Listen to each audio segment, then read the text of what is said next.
નમસ્કાર, સ્વર્ણિમ ન્યૂઝમાં આપનું સ્વાગત છે. હું છું એઆઈ એન્કર તાનિયા.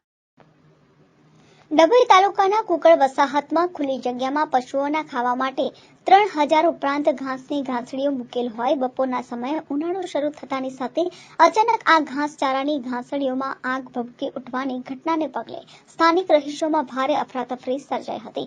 આગ ખૂબ વિકરાળ હોય આગ ઉપર કાબુ મેળવવા ડભોઈ ફાયર ફાઈટરની ટીમની મદદ લેવામાં આવી હતી.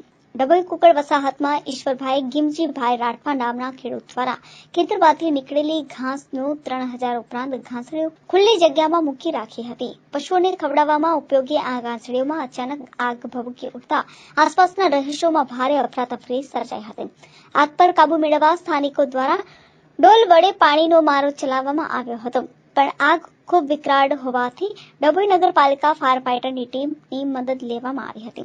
ગણતરીના કલાકોમાં આગ પર કાબુ મેળવતા સ્થાનિકોએ હાશકારો અનુભવ્યો હતો, પરંતુ આગ લાગવાનું કારણ હજી પણ અકબંધ રહ્યું હતું.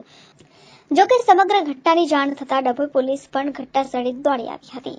આ આગની ઘટનામાં આશરે 2 લાખ ઉપરાંતનું ખેડૂતને નુકસાન થવા પામ્યું હતું. બ્યુરો રિપોર્ટ, સ્વર્ણિમ ન્યૂઝ.